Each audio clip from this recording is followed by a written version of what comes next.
right, hello.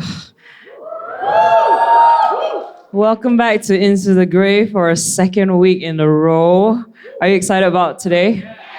All right, so for those of you who are new and joining us for the first time, ITG is a series of conversation panels designed to reimagine what church and culture can look like in our world today. So my name is CJ, if you don't know me already, and I'll be facilitating the interview this evening, and I'm proud and excited to give you Estella Lowe and Christopher Romine. Woo! Estella is currently one of the young adult pastors at Church of Singapore, and she has a bachelor's degree in business administration from NUS, and she was a high flyer at Shell Oil Company. She also has a master's of divinity from Fuller Theological Seminary, where she was the recipient of the prestigious David Allen Hubbard Award, an honor given to only 3 students every year. And in fact, in her year, she was the only master's level student to receive this award. She's passionate about teaching millennials how to read the Bible better, and her hope is to build inclusive communities. Chris, you met him earlier today, is presently the founding pastor of Common Ground, an emerging Presbyterian church in New York City. And Common Ground is what I would describe as a progressive, intelligent, everyone in church. And no surprise there, because their pastor is also an intelligent, evolved man who is very passionate about equity. Chris has a BA in political science from Penn State University and an MDiv in theology and ethics from Fuller Theological Seminary as well. And he has a really hot wife, Jill, who interior designs for celebrities, and he thinks his dog Lola is his daughter. I judge you for that. I love my dog, but Sam is my dog. Okay, so some warm-up questions today for the two of them. I thought since we're going to talk about inclusive communities, we could start with you guys telling us about the communities that you are currently in and the communities you are presently building or hoping to build one day, okay? So let's start off with Estella. Estella, tell us a bit about Church of Singapore. How old is the church? How big? What's the demographic like? Well, Church of Singapore Marine Parade is 56 years old this year. Yeah, it's old for Singapore. It's older than Singapore, in fact. Yeah, in our early days, we believe a lot in church planting. So there are several Church of Singapores all over Singapore, and then there are churches in Malaysia as well, which we help to plant. My church, so they call us the Mother Church, and they still do. But Church of Singapore Marine Parade, I grew up there. My parents met in that church. So I've been there my whole life.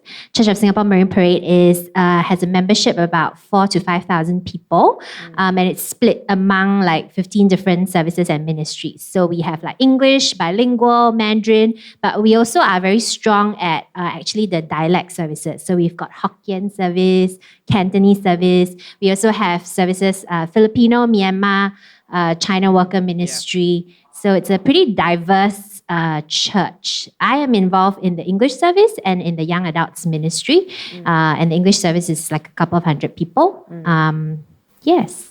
So what's your take currently on how is your church on issues of, let's say, race, gender? Obviously, you have a very robust interracial community to some degree, right? So what is your church's stance right now on some of these issues? I think that we are on a journey. We're laughing because I always say that, and you will hear me say this a lot today, that we are on a journey. I am on a journey, and my church is on a journey. I think there are a lot of people, a lot of really good people in leadership who desire to be better, more inclusive, more Christian. But I do see the young adults trying to move more towards inclusion, kindness, empathy, compassion. So I would say it's a mixed bag. As with, my church is like that. It's very mixed, even in terms of like theology and doctrine. Yeah. And so would you say that has been, again, a mixed tension for you over time because you care so much about inclusion and all these things? Like, how has it been like the past 1-2 years of being back in this community? Yeah, man. Yes, absolutely. I always tell, when people ask me how I'm doing, I always say there are good days and bad days. The truth is that I have more bad days than good days because I struggle a lot. I really desire to be part of a community that is progressive, inclusive, hospitable, kind. And when I see that not happening, it causes me a lot of distress. So part of my 1.5 years back this past 1.5 years has also been learning to surrender and release control over some things and picking the battles that I want to fight. Yeah. Yeah, so Chris, you're from a different context, which is you have a brand new church plant. So tell us a little bit more about Common Ground. How long has it been around? How many are in attendance? What's the demographic like currently? Sure. So the Common Ground, I was hired by a big church in New York City that was smart enough to say that the church landscape is changing in the world, and that if we're going to build churches, they need to look more like what the world looks like today. So they invited me and agreed to pay for my salary for a couple of years so that I could raise up a church that would be contextually appropriate for New York City. So my wife and I started at zero at the beginning of January 2018. And the goal was to just, church is dying very rapidly in America, particularly in cities like New York City. So our goal was very humble. By the end of 2018, have about 12 or 15 people as like one small group that's committed to church planting. Well, we ended up with like 35 by June of 2018. So we like quickly launched. And if you ever plant a church, talk to me, because I'll tell you the horror stories of launching too fast and too early. And so we kind of just like, we're like, all right, let's go do this. And then we did, but then a lot of our life became about what we were going to do on Sunday. It took up a lot of time when we could have been building relationships. So I kind of pumped the brakes at the end of 2018 and said, look, y'all, we got to slow down. And actually, kind of in a way that only God can work it out, we've grown faster as a result of me being more inward focused, community based. So we are a group of about 70 people now. So it's been about a year and we're up to 70. And on any given Sunday, 30. New York is a very post-Christian place. So like the life of the community actually isn't, Sunday's not a priority. Yeah. I'm actually trying to make it a little bit more of a priority, but like if I have a brunch on a Saturday, we've got like 50 people in our apartment, which is overwhelming. And then, we've never touched 50 on a Sunday. But Common Ground is now moving like this, like up pretty quickly. Lots of people signing up.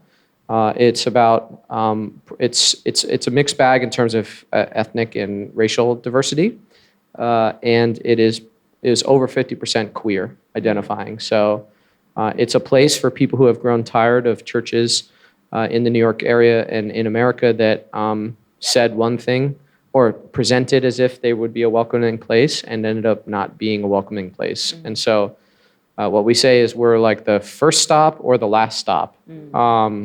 For Christians, like people on their way in for the first time because they feel that we're being generous with what we're doing, or people who are like, if Common Ground doesn't work out, like I'm done with the faith. I'm not, because this is like the last vestige of an attempt to be Christian. And then we have a little mix right now, and one of them is in leadership of people who would not identify as Christian. And we're gentle and intentional with our language so as to make sure that they are included in it, while also explicitly saying to them, we are preaching Christ here.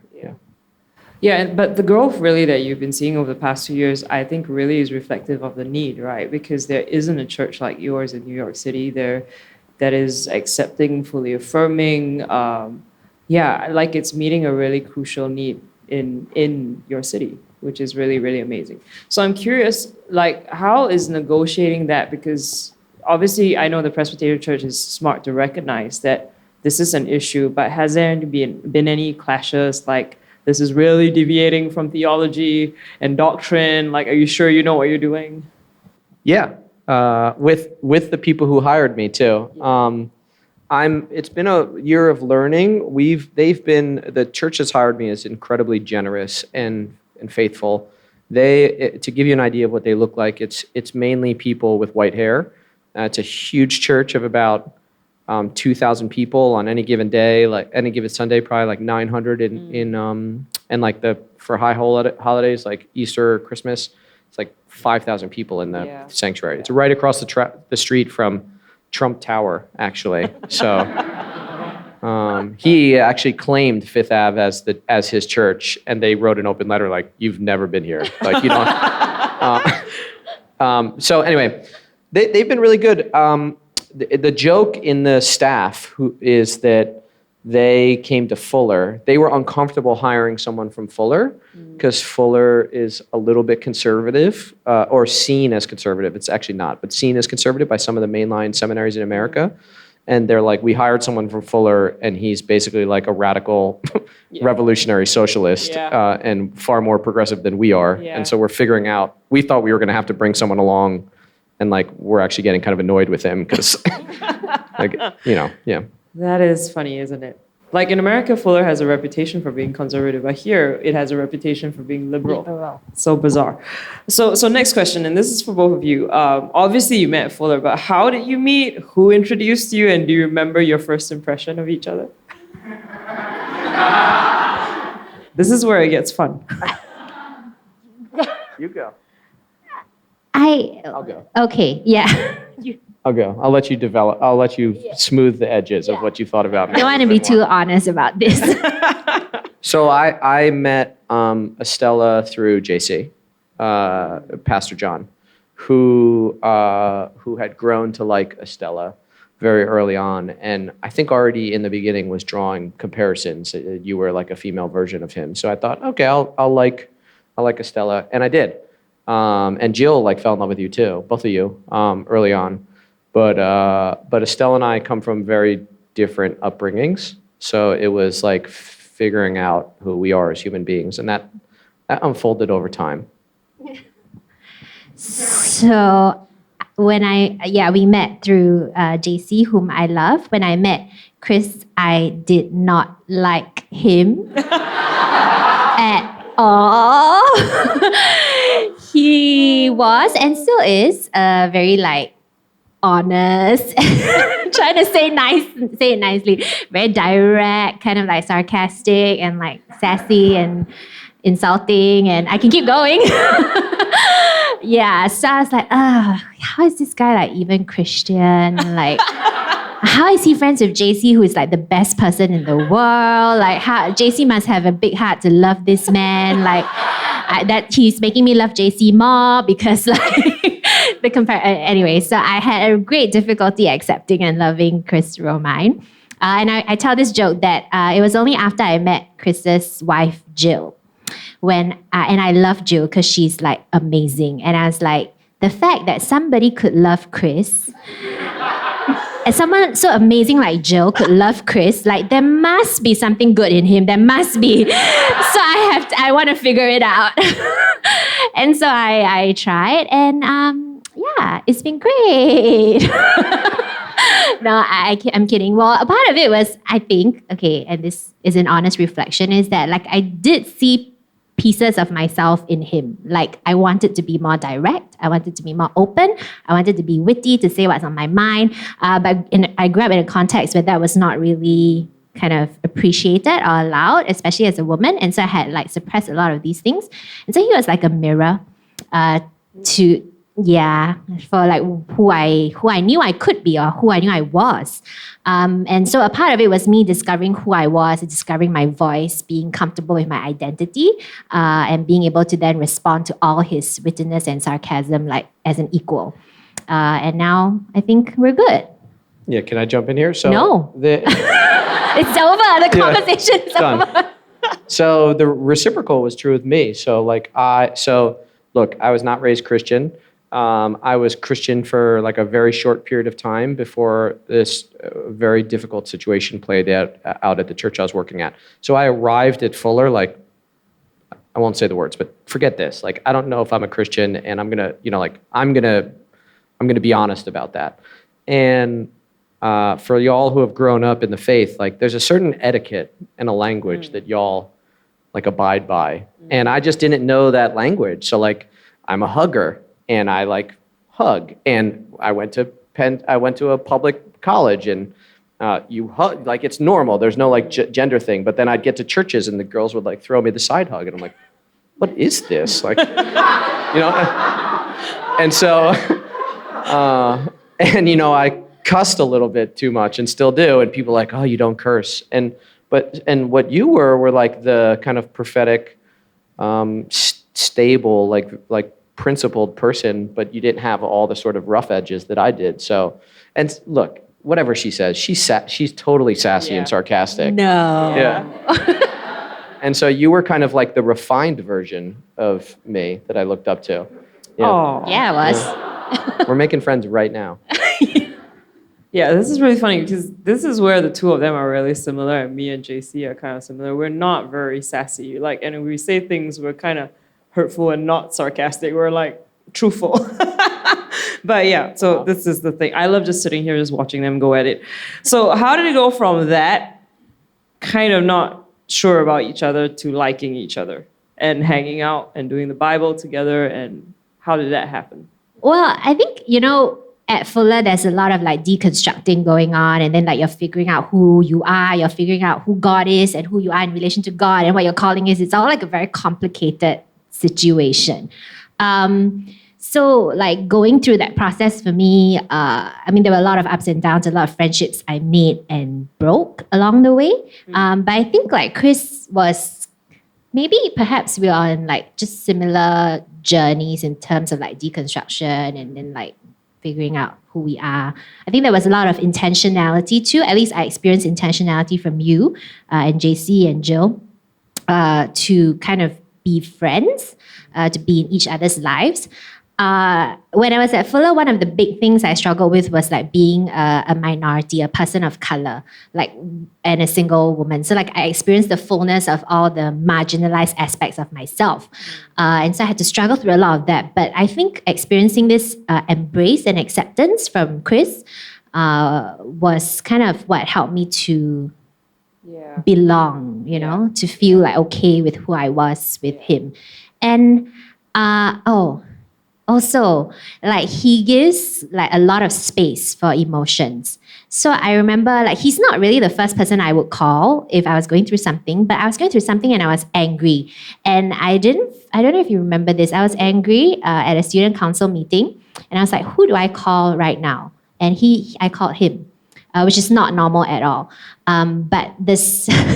Because, normally I'd be like, JC. At this point, PC was not around. She had graduated. So, but I called him and I remember the space that he held for me to be angry. Like he didn't make me feel ashamed for being angry. He didn't make me feel bad. He affirmed my emotions. He was like, yes, you're right. This is true. I think that also decreased my dislike of you. But yeah, I've just experienced amazing like hospitality and inclusion from him, and that he makes me feel safe a lot. Yeah. Thank you. Yeah.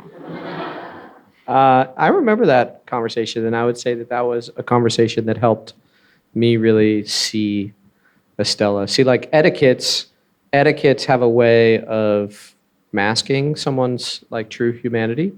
So like my etiquette is kind of like a sassy, saucy, like cursing person. There's other word. And so that I can, like that can hide parts of me that I would otherwise want people like Estella to see.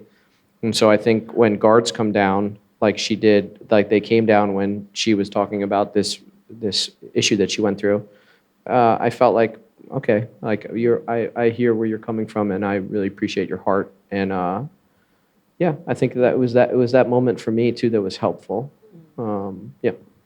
So let's talk about the pains of growing into self-awareness, okay? So, because let's be honest here, all this stuff that we're saying, to go down to the lowest common denominator about allowing ourselves to be transformed by the people that we're with, it's uncomfortable. Yeah. Right? Because self-awareness is an uncomfortable process on so many levels. So let's work this through together today, right? And let's start with how one of the first things we encounter with developing self-awareness is that it brings us into a confrontation with our identity and specifically our shame and what things we hold as our ego. Can you talk a little bit about that? And I know two of you are we're very passionate at church also about Brene Brown, right? So talk to us about shame and talk to us about how self-awareness brings us into a confrontation with that. Well, okay, I can just like share what has helped me to build self-awareness. The first thing I would strongly suggest and recommend, although I know it's hard here in Singapore, is therapy. So, so when we were at Fuller, we have a school of psychology, right? And then all the professors were like, "Oh, one professor said that you all who are pastors should go for therapy so that so that you can learn." And so I said, "Sure, I want to learn." So I signed up for therapy because it was cheaper in school, but also with the intention like I want to learn. I will observe how the therapist counsels me so that I can take that and then counsel other people. So I was like, I'm going to therapy to make myself a better pastor. And I went to therapy and I was completely destroyed. Because like you think, like literally in my first session at therapy, I remember saying, I have pretty high emotional awareness and I'm a very emotionally stable person. So I'm not here to fix myself. I'm just here to experience it. And then I shrugged and my therapist looked at me and was like, yeah. That's what you think, right? But she was very graceful and let me. But anyway, so my journey through therapy and recognizing the areas in my life that I needed healing from. And you know, seminary is very deconstructive, so that brought up a lot of stuff that needed to be healed. So actually, having someone to walk with you through stuff builds self-awareness, and then going through stuff builds self-awareness. So like if you are in a difficult situation and you respond in a certain way that you know is not healthy, you have to be like, oh, why am I, like just recognize that you're responding in a way that seems off and then taking the time to reflect on that. And so having all these moments of being able to process my behavior and like the emotion behind that behavior and what is the truth that I'm telling or the lie that I'm telling myself that's causing me to have this emotion, that's causing me to behave in this way. Like that to me is self-awareness. And shame is a huge part of our culture that causes us to deny ourselves, to deny who we are. And so if you're aware of yourself, you're able to be less ashamed. Okay, but that's a very simple way to say it. I'll let Chris say more. No, that's good. I don't know I have much to build off that. I would say, like it happened this morning as I was tweaking my sermon at the last minute, I found myself kind of looking it over and then I would like start checking Facebook. Facebook's like a great outlet to like not deal with yourself. Which is ironic because then Facebook just invites more shame. You feel terrible because you're like, everyone else's life is so cool and mine sucks. Everyone else is so pretty, I'm not. So in any event, or at least that's my internal dialogue. I was even doing it when I was praying. I was praying this morning for all y'all and for this moment. And I found myself like checking out and going to Facebook. So there are a number of ways that we can find to distract ourselves. Whether it's food or drinking or sleep or withdrawal or whatever it is. And I would just say like maybe the first step to self-awareness is like paying attention to those moments when you start to check out of yourself, because it's actually like a subconscious voice that's probably saying something to you that you don't want to hear. And so you mute it by going elsewhere, which I think is shame then just perpetuates itself that way. I also think when I think of self-awareness, like unfortunately it plays out a lot in my marriage. So like marriage is just another human being that's really, really close to you seeing all of your faults. So you guys can act like everyone I think could have a friendship that's as deep as a marriage. And it's just another human that's watching you be human, which means you come with quirks and errors. And I think so often it's just Jill pointing out that I'm wrong, and me having to own that. And if you'd asked me 3 years ago when Jill's pointing out things that I'm doing that are stupid or saying things, like I'm less inclined to agree with them. It's only through forced activity of self-awareness that I'm becoming more inclined. And I hope that in 3 years, I'm even more aware. But it always it starts at zero, like it starts at one, right? Like you have to take your first step of not picking up or when you pick up the phone to avoid the voices in your head, put it away and pay attention to the voice. When someone, per John Carlos's sermon last week, if someone says you're dominating the conversation, You probably are. Listen to them and do the internal work. And I promise you, it pays itself off and it continues. But you just got to start somewhere. Yeah, and it's interesting that you guys are talking about the internal work, right? That self thing, because we are talking about inclusive communities. So some of you are wondering, why aren't we talking about how we respond to other people? But it starts with being aware of how we're responding to ourselves, and it starts to pay off in how we respond to people. Because those of you that have been around for, let's say, our EQ series, right? It starts with self-awareness, self-regulation, and then it moves on to social awareness and social regulation as well, and social skills. So let's then move it then to this idea of being aware of where we're coming from, right? Because we talk about how belonging and fitting in are two different things. And very often when we exclude people, it has to do with us wanting to fit in, right? We think that it's got to do with them. We're trying to include them and they're having a hard time, but actually it's because we're having a hard time. So can you talk a little bit about that, or maybe tie it to some sort of an incident or something that they can connect with? Fitting in. Yeah. This is like a new concept that Brene Brown introduced to me, so you all should read Brene Brown. But everybody wants to belong, right? You want to belong, you want to feel welcome. But oftentimes as humans, we confuse belonging with fitting in, right? And belonging is just belonging. Means you just be and you belong, right? Fitting in is adjusting yourself, shifting yourself so that you fit into whatever category or assumption or standard exists. And so oftentimes when we are trying to include ourselves, so not even talking about including other people, okay, just like include yourself into something, we see that there is a standard, a benchmark, a perspective, a lifestyle that is accepted. And so we change ourselves to fit in. And we think that if we fit in, then all is well and all is good. But what we don't realize is that when you change yourself, then you're not being real about who you are quite often. And that often will lead to lack of self-awareness anyway. So a lot of stuff happens. I forgot what the question was. Yeah, about fitting in and belonging. So maybe let me tie it to them a little bit, right? Yeah. So for example, we had an incident 2 years ago, maybe something like that, where we had an IP student come to our church, right? And she was mean and not nice. And it dawned on me that education does not produce empathy. And of course, my first reaction was very judgy because I was protective of our students who were not as smart or educated as she was. And when I went back to reflect, I realized, wait a minute, she just doesn't realize that she's doing it to fit in. That when she says, I'm smart, I'm from this school, I'm from whatever, it's a way of fitting in. And sometimes in the process, you other someone out so that you feel like you belong, right? So we talked about this a few days ago again, right? We talked about how even oppressing somebody or excluding somebody comes out of a shame mentality. Can you unpack that a little bit more for us?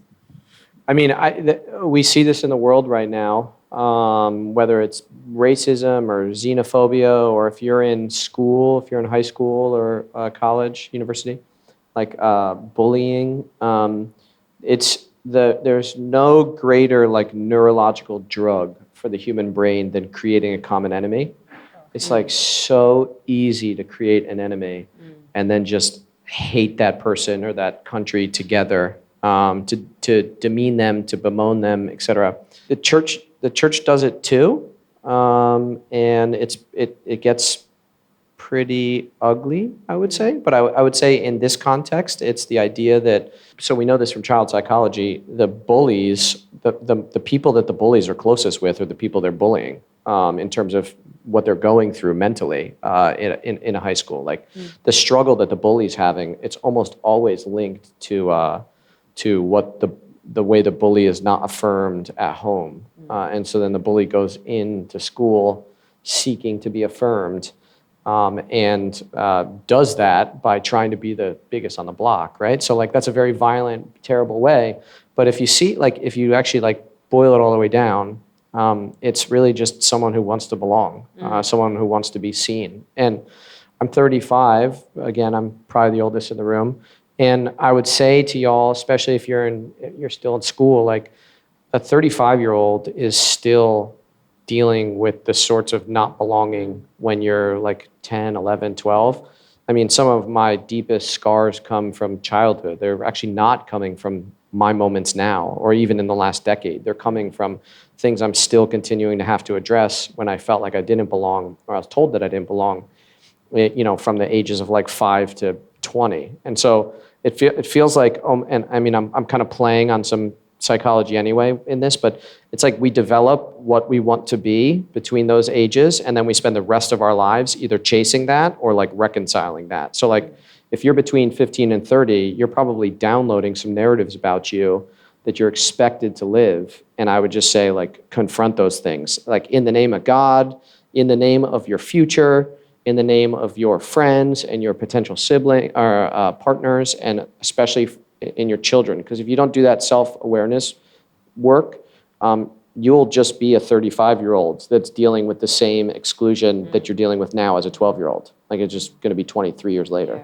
Yeah, and there is something to be said, right? Because as we're talking about building inclusive spaces, we keep thinking about this outward reaching in and bringing people in. But it, like simultaneously, as we're being transformed by the people coming in, we've got to kind of do the work of working it out in our lives, right? To identify shame and all that.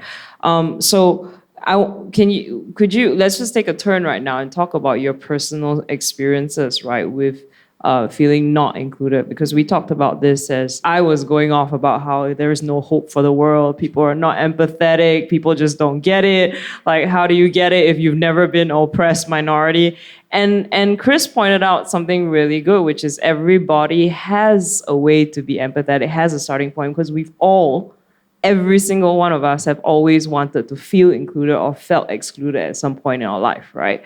So talk to us about times when you guys have felt excluded from your own experiences, like you growing up, and you. I guess the US was a big wake-up call for us because we're the majority here, and suddenly we go there and we're like, we're Asian, we're colored, we're women, we're like, there's just a lot going on. So talk to us about your personal experience. Maybe Chris or you want to go first? So yeah, I mean, in Singapore, I am part of the privileged group. And it took me going away and being not part of the powerful group to recognize that. But in Singapore, I'm Chinese. Yeah. I'm well educated. My family is upper middle class. I mean, I don't struggle. That's the truth. So I mean, I just lived my life before going to Fulau. I was like, la, da, da, da, everything's great. I love God. I love people. I'm a good Christian.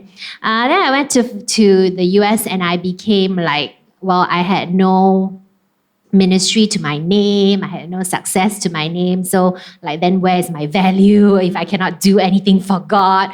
Like legit, the first 3 months I was like, does God still love me if I'm not serving him? Which is ridiculous because I was in seminary serving him. But yeah, and then I started to recognize that I am Asian. And I'm like, no, I'm Singaporean Chinese, but they didn't see me that way. They just saw me as Asian. And they're like, oh, you have such a cute accent. Yeah. But in a mean way or like in a condescending way. So having to go to a place where I didn't fit the normative kind of look, like I'm not white, I'm not a man, I'm not necessarily, like now you see that I'm confident in speaking, but at the start I was not. I was quiet. It took me 15 minutes to come up with a good answer because I was scared. And so that was a huge struggle. And so my tendency was then to find somewhere where I will fit in, right? Where I don't feel so out. Yeah. And so actually in my first 1.5 years in seminary, I went to a different church, not the table. I went to another church. I went to a predominantly Asian church that looked a lot like Church of Singapore. And I actually had to like drive 35 minutes to get to it, which is like far. But I went there because I felt like I fit in. Yeah. That I look the same as them. I might not talk the same, but if I don't talk, then that's fine, right? Like nobody knows that I stick out. Yeah. So I look the same. We worship the same. The whole service, the whole order of service, everything felt the same. And so I felt like I fit in. And then after a couple of months, I was like, I really want to, I'm just coming and going. So I want to fit in more. And so I asked myself, what do I need to do to fit in more into this typical Asian American church? And I didn't realize this at the time, like, all this is upon reflection, right? Looking back on it.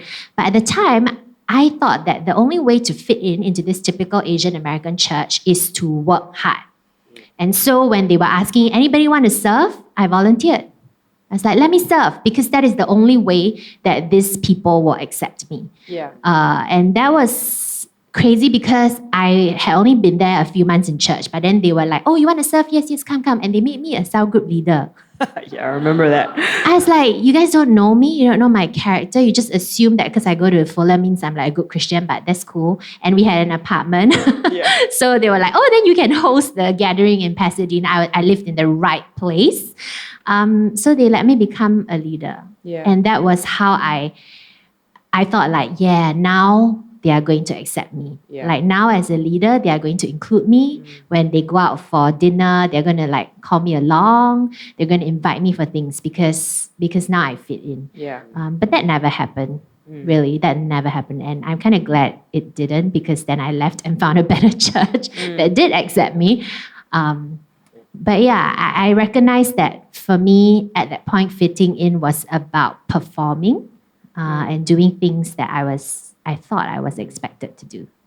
And it's a very real confrontation, right? Discovering that the extent that we will go to fit in, we will drive 35 minutes, we will do this and we will do that, and we will conform. Because I remember having a similar experience with you, which is like first year of Fuller, you're like trying to fit in. And everyone's coming up to you and going, oh, you're Chinese. Are you from China? It's Singapore and China. And you know, the Singaporeans, and I noted this about myself and all of us, we will get insulted by that association, because even in Fuller, there is a pecking order of Asians. Singaporean is on top because we speak English. And we are we're kind cool. of, half Western, half Chinese. And then comes, I don't know, people from Hong Kong, people from Vietnam, and then so on and so forth. And it was a really sudden realization about myself when I discovered, like, wait, I'm feeling that way. I'm feeling like I don't associate me with the lower levels of Asian. And that really made me realize, wait a minute, I am racist. I am protecting myself, and I have a problem, and I need to deal with this. Right? Because it's true, right? We get insulted. I know there's a part of it like, come on, be a bit more well-read. Like Singapore is not in China, but there's a lot of it that 90% of that comes out of, we don't want to be associated with Chinese who don't speak English. Yeah. And it's still a kind of fitting in.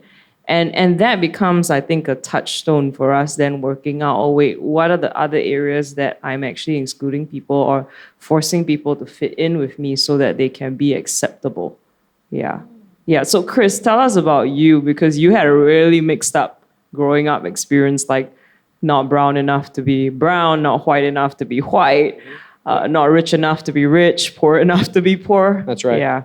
Yeah. So, well, I think the dialogue that you two just had, there's an important point in there, which is like every one of us has the capacity to fit in, and the more that we're told that we don't fit in, the more we learn, because we're humans and we're intelligent, like the ways to fit in. Like it just, when we're excluded, we get stronger in our ability to fit in. Like we'll go to greater extremes.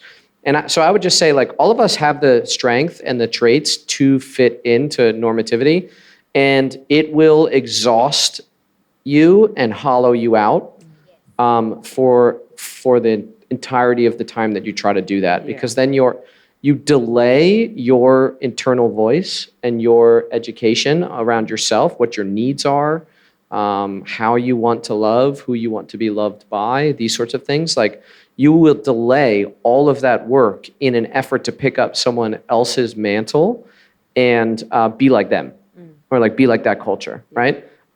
So yeah, I grew up with a single mom, which in a very wealthy white neighborhood right outside New York City. And so I grew up with a dad, which was atypical for that neighborhood. I grew up in some abuse and trauma, which I talked about last week, which is atypical for that neighborhood, uncommon. When I would go to school, I never had a ride because my mom was never home because she was always working, which was uncommon. The dads work, the moms are at home. We were completely poor, living in my grandmother's house. Like we couldn't afford anything, but my grandmother lived in this like monster house because my grandfather was like in the oil industry or something. And so they did well. And so I was in this kid of single parent whose dad was Venezuelan and had abandoned the family. So I'm in this like super white culture, dying to be white. And I'm in this super like male kind of father dominated culture without a dad. And I'm in this super rich neighborhood trying to like fake it. And so I would say I spent like 22, 23 years dying to fit in with normative white male culture in America. And it hollowed me out. And I would say the irony is that, so like at some point I woke up and was like, no, I'm done with this. Like I'm not brown enough to be fully brown, and I'm not white to be fully white. And so I celebrate my middleness, my sort of like mix. And I think this is where humanity is headed as we all kind of intermix, I will say. Yeah. But like all of us buy into the narrative of wanting to fit into the thing that's going to affirm us more.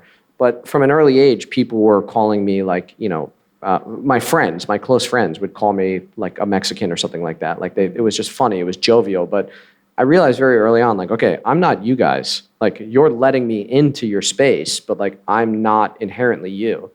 And I spent a ton of time trying to be that. And I'll say one final point. So I go off to Penn State, which is a big college for like New Yorkers. And I join a fraternity, which I never thought I would do. And I was like with these guys that were just like typical basic white dudes.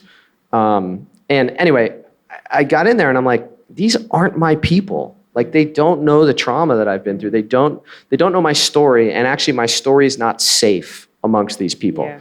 Now, I'm still friends with them. I have like guardrails up about them. But here's an interesting thing. The most oppressed people are actually these friends from college who were like the elites in their high school, then went to college and were elites in college and then are in their jobs right now and are like elites in their jobs.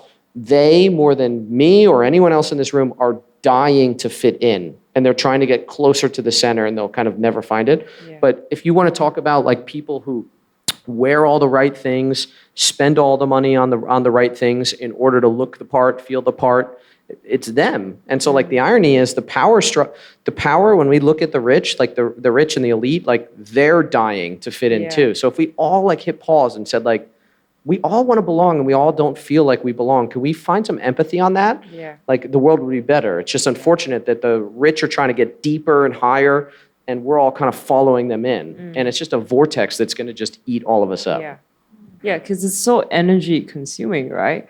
You know, when you step over people to get what you want, you end up with people who are all stepping over each other. You never find true relationship. You delay finding your tribe in life. Yep. Or even for us, right? We're climbing the ladder. We're trying to fit in. We delay finding our tribe. We delay finding our people. It really is such a energy consuming situation to be in. So then let's talk about then the need to build inclusive spaces, right? But how it's very idealistic, but it's also kind of uncomfortable situation to be in. Now, before we do that, I thought we would answer a question because Trisha raised this in a conversation with me one day. She said, Pastor, actually, what do you guys mean by progressive church? Because we throw that term around a lot, right? So I thought, now it is descriptive. There isn't some official definition, but yes, I agree. We throw that word around a lot amongst us. So both of you tell us, what do you define or what do you describe in your own experience as progressive church? Okay, so to me, right, our role as Christians is to bear witness to the hope of the gospel. And recently being in the past few years, this idea of the kingdom of heaven coming on earth is what I draw on, is what gives me hope, is how I try to imagine life and church. The kingdom of heaven breaking out here on earth, or touching earth, or changing earth, whatever, just the kingdom of heaven here on earth. And so to me, a progressive church is a church that is in that space where the kingdom of heaven touches earth. And so that can look different depending on which part of the earth you are in, right? And, you know, this is something I've been trying to figure out since I've come back to Fuller, like here I am on this part of the earth in Singapore among a certain demographic of people. What would it look like for the kingdom of heaven to touch this part of the earth? And right now, I'm seeing that a progressive church is a church which will go against the culture, the system of the world. And right now, I'm kind of processing things like, okay, I think that the kingdom of heaven is a place where people can be included, right? Regardless of how they look, but also regardless of how they feel inside, regardless of how people assign them value. So recently, I've been thinking a lot also about, I think I've shared this, like mental health and the stigma that comes with it. What would it look like for the kingdom of heaven to come on earth in that space? And so to me, a progressive church is thinking about all these things. A progressive church works towards having the kingdom of heaven become real and alive for the people who have been marginalized by the kingdoms of this earth. So that's a progressive church to me. That's good. I need some of You that should write it language. down. I would say like amen to all of that. So I might just be rephrasing what you said. So apologies, but access and participation. So like again, no matter what your identity is or how you identify, you're included in the kingdom of God through this church. Through this community that we're growing. So that's number one. I would say also there's like a biblical way you read the Bible in the progressive church. Yeah. So actually, I'm cutting against the culture of progressive church in America because like they kind of like lower the authority of the Bible, and I don't. Like I think that the Bible is a unique book that God is speaking through. I think God speaks through a lot of people and a lot of books, and I think the Bible is particular in that space. And so I tell progressives, like, read your Bible. Like God is revealing things to you in your Bible. And also, I would say that the progressive church in America can tend to downplay Jesus. And I would just say that's not the sort of progressivism that I'm interested in. I think that Jesus is more than just an ethical framework that we follow. I think Jesus is the Son of God and died and was resurrected. And that's important to say. So probably a biblical hermeneutic, like a way of reading the Bible, what Estella said of inclusion and access and participation. And then another one I'd add is like, which might go hand in hand with that second one, is like orientation towards justice. So like the Bible, anytime the New Testament says the word righteousness, its root, it actually means to be just. So like you can't be righteous by like praying more. You can be righteous by protecting those who are vulnerable. So that is how a Christian becomes righteous. And so a progressive church should focus on, is there equity around me in my city, in my neighborhood, in the world? Is anybody forced into the shadows? And if so, how do we get them out? Yeah, I would agree on all those points that you guys share.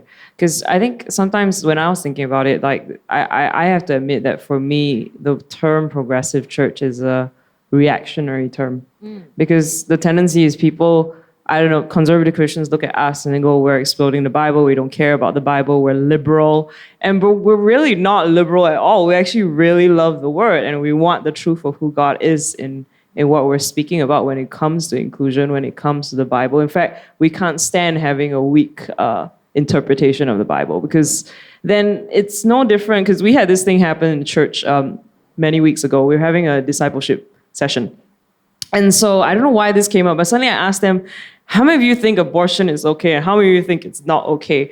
And then suddenly it was like 7 out of 10 people were like, abortion is fine, etc. And I asked them, why do you say abortion is fine? Because actually, technically speaking, we're more likely to land on that it's not okay, but it's complicated. And the truth came out was that the assumption is that because we are a progressive church, that anything goes. But that's not necessarily the case at all. That's fitting in too. Like in America, there are progressives who are only progressives because they used to be conservative fundamentalists and that hurt them. And so they're just like, oh, so like this is the group of conservative fundamentalist views that I have. I'm no longer that. So I pick up all these progressive views. It's like, well, I mean, like abortion is like a complex thing that we should be talking about. And it does not fall conservative progressive. Like Jesus has the Bible has something to say about Yeah. that and its complexity. And what I fear for progressivism is, at least in America, when Trump got elected by all the evangelicals, people were like, wait a minute, I'm not an evangelical anymore. And they just kind of jumped the river to mainline churches like Common Ground. And I'm telling my people, like, no, you still need to read the Bible. Like if you just kind of flipped to the opposite side of an argument, like that's just you fitting into progressivism. And then you're actually just a hurt person. You're the equivalent of a bully. Like you're a hurt person who's not dealing with your own hurt, not addressing your own shame that you were connected to that thing. And now you're just shaming other people. Like you're not good for the body of Christ here because we're not reconciling. You're just shaming people out because they're not progressive enough for you, or shaming people in so that they can be progressive. Yeah, because I think the thing that people don't realize sometimes is that legalism and liberalism, sometimes it's almost the same spirit behind it. So let's talk about the problem, though, with sitting in the uncertainty of the Bible, right? Like what we did today. I think how Chris did it was so powerful, and he talked about how it is what it is. The story is something's disruptive, and there is no clear answer. So how can we do this better? How can we sit better with the uncertainty of the Bible? Yeah, I've been having a lot of these conversations with my young adults because perhaps different from the demographic here, a lot of my YAs grew up in church. And so they've had a certain way to read the Bible that has been taught to them since they were young. And so we've had to talk about what is truth. And actually, I think Pastor Chris did a great job. I think I want to give this sermon to my young people to just watch about how truth isn't an easy answer. So I feel like the first step is really just questioning the assumptions that we hold because of our education system, because of the way traditional church reads the Bible and understands truth. We think that there is only one right answer. And anybody else who falls outside of this one answer, you are wrong, you're a heretic, you're not a Christian, and therefore I exclude you, right? And that is the reality that we face regularly. And so I've had to have many conversations where I just disrupt this one assumption, right? That there's actually many correct answers. It's not just one right way. There are wrong ways, okay? We have to know that there are wrong answers, but there are actually many right answers. And so, yeah, even just saying this is blowing some of my YA's minds. They're like, but how come? Because in our education system, right, the answer is A, B, C, or D. And then sometimes all of the above. But then it's there is a correct answer. But that's not the case with the Bible or with faith. And then when you bring people into the picture, that's totally not the case at all. There are many right ways to do one thing. Yeah, I totally agree. The way that our Jewish brothers and sisters learn in yeshiva is really important. Yeshiva is their religious studies, and they study the Torah for 20 straight years. In fact, some who are in yeshiva spend their life studying in Hasidim, study at yeshiva for life. Here's an interesting difference between Christianity and Judaism. Judaism asks questions, and you are forced paired up with someone else, so you're always with a minimum of two people, or there's a group of two, and you take one position and the other person takes the other position. Wow. And you just go back and forth. So actually the idea of Jewish theology is it's not a thing. Judaism is all about the study and kind of the revealing, and Christianity, what we've become, is all about the answer. And I think we'd be good to ask better questions than come up with shorter answers, right? And when you start asking questions, it starts muddying the water. So to answer your question, when we open this Bible or the can of worms, how do we do this? I would say we do it together, which I think you pointed at. I think you sit down with someone else or a few people, and you do a Bible study. And there's good and bad to following a curriculum in a Bible study. The good is it helps direct. The bad is you can rely on the curriculum for the answer, and the curriculum, if it's worth its weight, should say no, this isn't the only answer, right? And suddenly we're engaging the human experience of saying these Bible verses that I thought said this thing don't say this thing, or say this thing plus say 10 other things. And suddenly you're studying the Bible and coming up with more robust conclusions because you're asking the right questions rather than assuming the front answer. And yeah, I just think we have a lot to learn from our Jewish brothers and sisters and how they study. And it's really fascinating to hear that because really, right, the scriptures come from the Jews and then the New Testament got added on and somehow Christianity's become this thing that, and if you study church history, it's almost as though it's only happened in the last 100 years with modernism that we're like, there's one answer, there's this answer or that, or it's in or out, and that's it. But it wasn't really the case actually back then when people looked at scripture. So let's talk about this further, though, what it looks like on the ground, because opening a can of worms is not just opening a can of worms in the Bible, it becomes opening a can of worms to relationships, right? And you have a very big experience with this at Common Ground because you have a queer community, and the more people come in, the more you're realizing, oh my goodness, there's so many things to learn. So talk to them about that and what it's been like at Common Ground. Yeah, I think Pastor Estella hit the nail on the head. Like when you commit to learning, there's like no end to learning the things that humans do. So like that's in the bedroom, that's at work, that's like in their eating habits. Like we're all just kind of weird, and we do things our way. So if you take the social constructs off, like we're kind of trying to figure life out, each of us, and doing it a little bit different. Do you want to add anything to that? Well, I just feel like when we say opening a can of worms, I'm like, yeah, give me all the worms. Yeah. But this really is something I have had to personally kind of like work through, because we grew up in this country that is like super proper, right? Like you stay on the left side of the escalator unless you want to overtake, right? You stand behind the yellow line. Even if there's no yellow line, we roughly know we're supposed to stand here.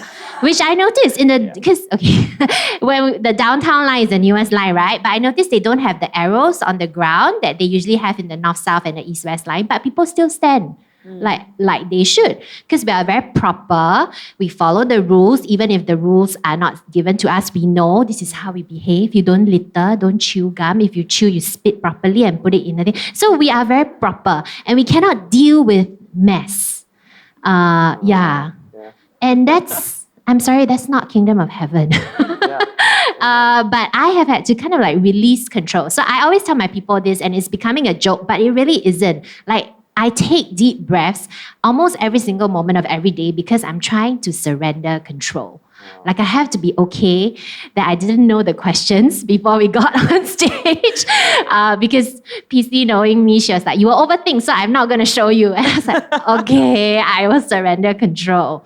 I'm okay if it's a bit messy. I have to be okay that it's a bit messy, that I don't have all the answers, that I'm not going to be like the best all the time on form with all my makeup. Like, you have to be okay with mess. And that really is very hard when we live in a country that's really not messy, or rather hides all its mess. Because if you go look, the mess is there. But they're all hidden in like one little corner of Singapore while we live in our wonderful, beautiful houses.